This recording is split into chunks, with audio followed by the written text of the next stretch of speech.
different part of the room. Good morning.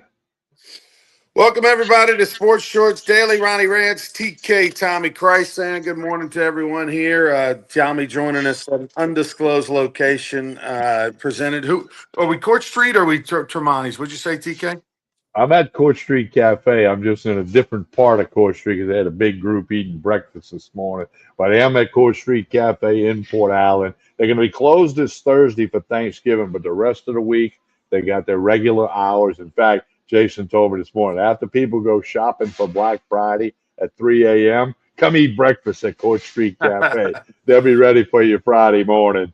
And again, every day but Thursday this week here at Court Street Cafe in Port Allen. All right. Well, a lot to get to. Of course, I want to thank everyone. It was a week ago today, the Louisiana Sports Hall of Fame. We had our golf tournament. We will have our Santa Super 7 online auction in a few weeks. We'll be telling you about that a week from now. We'll give you that date, tell you all about it. You can go to lasportshall.com. We're going to be putting out today on social media some videos and pics and all from that golf tournament last week. So look for that. Give us a follow. All right, Tommy, over the weekend, there was a lot to take in. First off, LSU football survive and advance against WKU. Western Kentucky came in 8-2. LSU was a 3-touchdown favorite. They end up winning 13-10. It was 13-3. They have a minute to go. They're running out the clock. A fumble, but Barry, the running back, gets scoop and score the other way, makes it 13-10. LSU gets an onside kick. I thought the LSU offense was going to be awful in this game. It's why I bet the under. It's why I even teased the under lower than it was, Tommy. So I had plus 150 on the under. And you and I both won the WKU getting points. I ended up putting a little something in it before kickoff. But I didn't think it was going to be that bad. I didn't think LSU's offense was going to be that atrocious, that abysmal. I was not at the game on Saturday. It was actually in Lake Charles at an MMA event, aka put on an MMA event, a mixed martial arts event at the convention center. So I was there, and I was watching the game on my phone.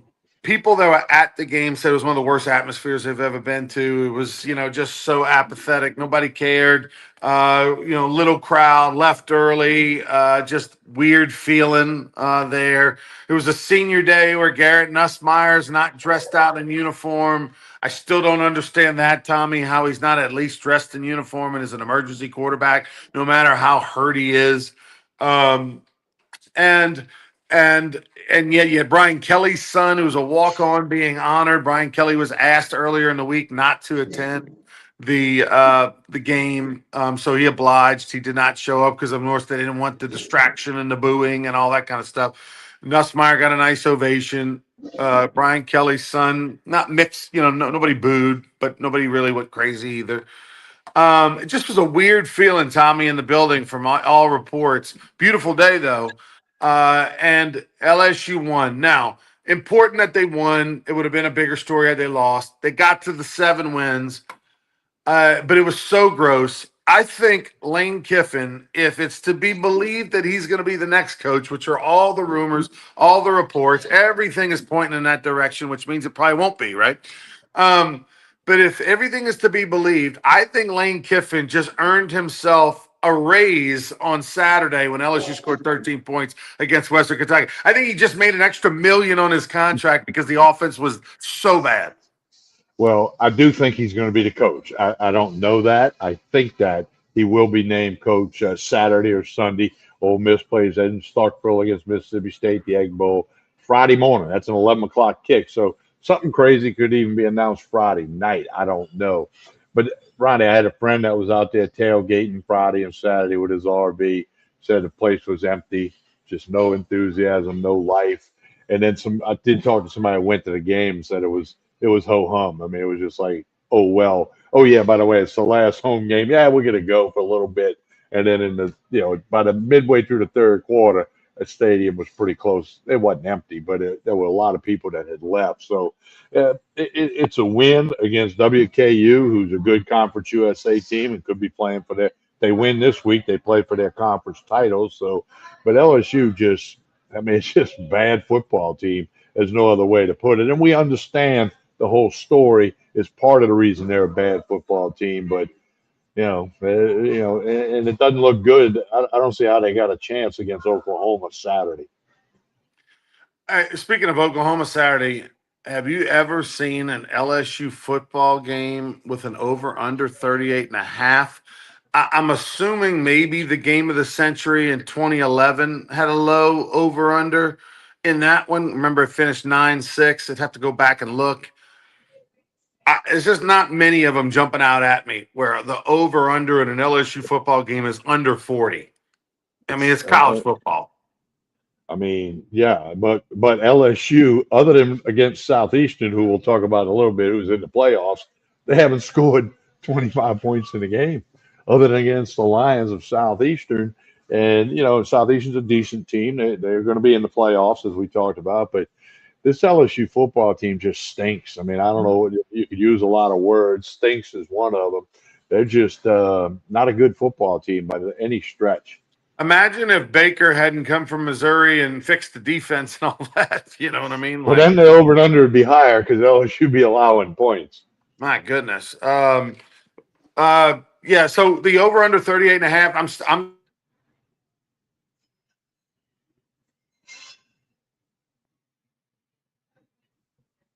situation where they if they I don't know what the over under total is going to be for LSU points on Saturday.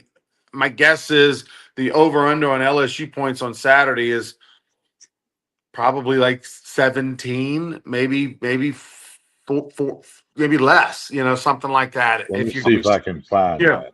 But I think Oklahoma's going to blow out LSU now. Not so much on the scoreboard blowout like they're going to beat them 42-0, but I mean I could see a 24-3. I could see us.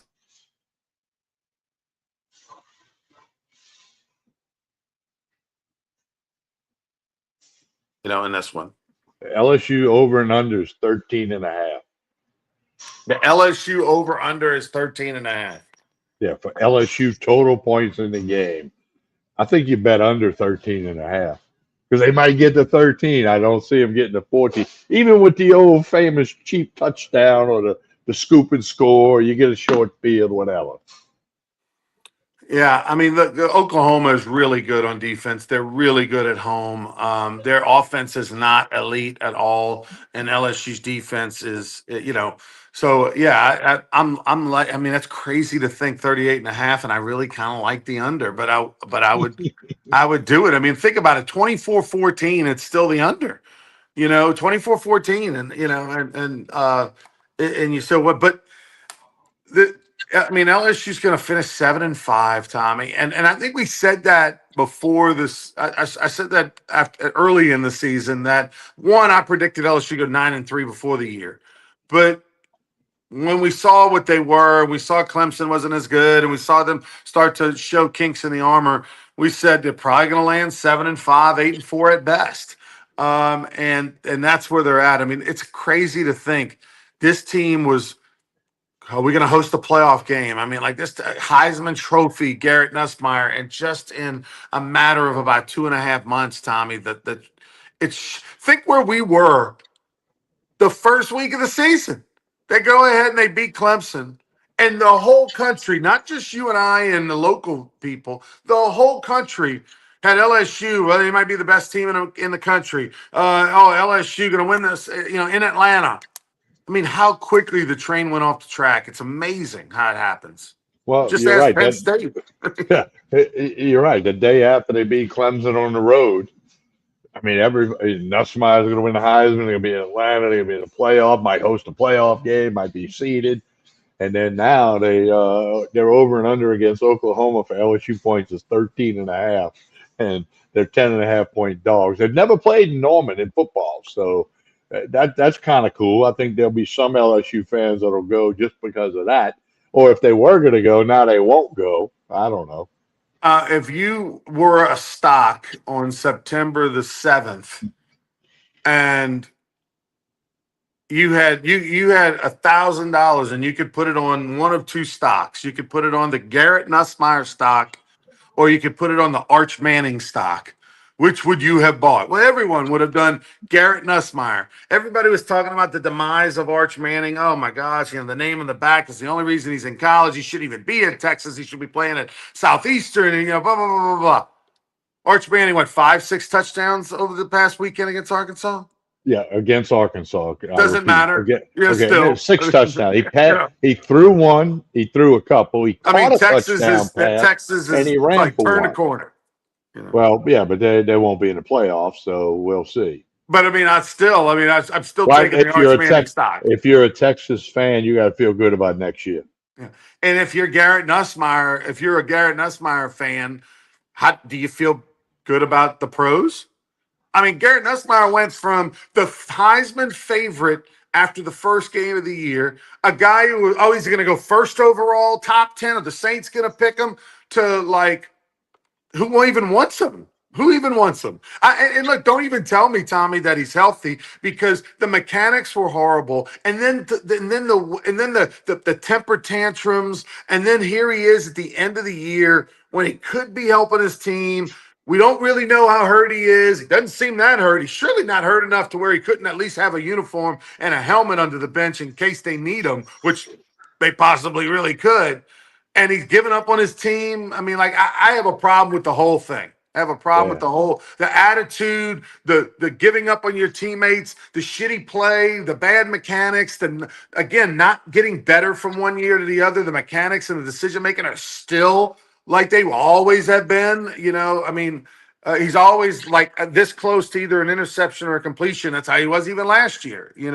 It's bizarre to me how it's just crazy how things change so quickly. And if I'm the University of Texas and Arch Manning, I mean, 2 months ago, a month and a half ago, you were like, I don't know about this guy. Now, the way he's played the last few weeks, not just the Arkansas game, he's been playing better, and just the stock that's rising. I'm not saying Texas is there now. They're not as good as they hoped they would be, but LSU's heading in that direction and heading down, and Texas is heading up. And LSU better get Lane Kiffin. If they don't get Lane Kiffin, then it's whatever, not really that exciting. They're going to go on the rubber chicken circuit. They're going to try to tell you on some other coach. It's not really going to motivate you, and we're not going to know what we are until this time next year. If you get Lane Kiffin, then it all changes immediately. I can't. And now let's talk about Lane Kiffin, Tommy. If LSU gets him, does he coach the rest of the season? Is the Egg Bowl, when they go 11-1 potentially, they're a 7.5-point favorite on the road to Mississippi State, and they're playing in the Egg Bowl. If Ole Miss wins, they're 11-1. Does Lane Kiffin leave? Does Ole Miss tell him to leave and not coach the SEC championship game and the playoff?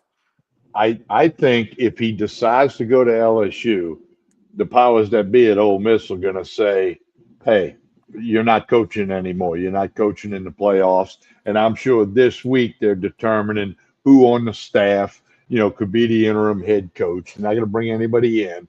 And you got Pete Golden, who's from Louisiana, who's the defensive coordinator, could be the interim coach. I don't think Ole Miss lets him coach. I can't see a scenario where next Saturday he's got the LSU hat on and he's saying, hey, I'm going to come to Baton Rouge. Can't wait to get there. Oh, by the way, let's prepare for this playoff game against whomever. I just don't see that happening. It's unfortunate for Ole Miss. It's unfortunate for that team, that whole athletic department. But I don't see that he stays there coaching. The only way he stays if he comes out and says, hey, I've decided to remain in Oxford. I'm signing the extension they offered me last week. Now let's go win a national title. Let me just say this, Tommy. Do we know when will we? I wonder when we will know when LSU plays at Ole Miss next year. By the way, LSU plays at Ole Miss next year. Do we know the date? Like, when will we get that's that coming date? out. That's coming out in like 2 weeks. I'm telling you right now, people, just go invest in a hotel room and make sure there's a cancellation policy that you get your money back. But just book all the hotels, all the rooms, whatever your credit card can, because the second you find out what that date is, the prices on those tickets, the prices on that hotel room, the prices on a house rental are going to go through the roof. I was there earlier this year. The prices were already through the roof but the Lane Kiffin going home back to Ole Miss. I mean, the frat rats are going to lose their mind. Those kids are going to be yelling and screaming. I mean, they're going to be drinking so much jungle juice on Fridays and Saturday night, Saturday morning, going to be going crazy. The 63,000 in that stadium, the ticket sales are going to be ridiculous. Tommy, the hotel rooms. I mean, you're talking about right now, this past year, even without the Lane Kiffin, just LSU at Ole Miss, big game early in the year. The hotel rooms in Oxford proper, that any kind of hotel room is $1,000 plus a night. Yeah. Any and the nice hotel rooms are $2,000 a night. The houses, the little rent your condo, rent your home, those things are crazy expensive. And so when soon as that date comes, my goodness, I can't even imagine what the prices are going to be for that game. It's going to be a must see event. I got to agree with you. And, we're going to be on the radio Saturday at that special event. And maybe we don't go on this Saturday till 12:30. We're on 12:30 to 2:30 due to the LSU kick. We might have some news by the time we hit the air with Sports Shorts Radio on Saturday at 12:30. By the way, we'll be at Papa Earl's official tailgate party out at Point Marie. It's Point Marie is a neighborhood literally next to LeBear's Casino. If you're looking at LeBear's to the right on River Road is where Point Marie is. Look for all the tents and TVs and all that kind of stuff. Big official tailgate. They're going to have all kinds of food vendors, gumbo cook-off going on. They're going to have bands out there, giant 25-foot screen for the game. 25-foot basically TV, if you will. Going to have the game on out there. Bring the family. The weather should be nice. We'll be there from 12:30 to 2:30 doing Sports Shorts radio. Looking forward to that. Papa Earl's, appreciate them being the sponsor of the event. All right, TK. New Orleans Saints. I needed it. I needed that one. Saints were a 1.5 favorite. They lose.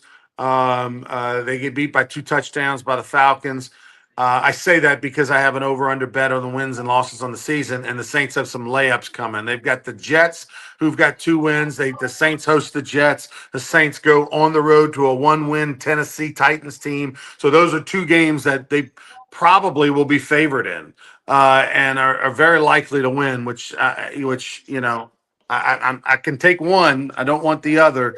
I can survive with 2 wins, but really would love one. And the Saints on the road this week, 5.5-point favorite at the Miami Dolphins. Dolphins with a little rest. They won on the road against the Commanders overseas in Spain. I will be at the game on Sunday, TK, going up there Sunday morning. Me and Louis Garcia, his 2 sons, going to the game. Todd Boyan, who's one of my golfing buddies, organizes all those trips to Europe that we go on every few years. He's vice president of operations for the Dolphins. He got us some tickets. So we're going to take Louis' boys and we're going to go up there. He asked me not to wear my Saints gear because we're going to be sitting like in the Dolphins, suite or whatever. And I said, not a problem. We're all Dolphins fans this week because I'm taking the under. I need the Saints to lose. But and then I'm going to play a little golf with the boys on Monday and Tuesday and come back. So looking forward to that. But the Saints, after feeling good about themselves, Tyler Shuck, week off. He played really well the last time. Not so much this time. No, I mean, it just was a poor performance in the dome. They lose to Kirk Cousins and the Falcons. Todd McClure is happy today. But, the Saints just a bad football team, like LSU. They're 2-9. Maybe hope for one more win. We don't want it, but you don't want it. And Dolphins are a 6-point favorite this week, and the over and under is 41.5. They don't think the Saints can score. So it's just tough. Combined record of the Saints and the Pelicans is 4-24. 4-24 combined record Saints Pelicans. That's just a nugget we throw out there, but it emphasizes the fact that they're both among the worst in their respective leagues.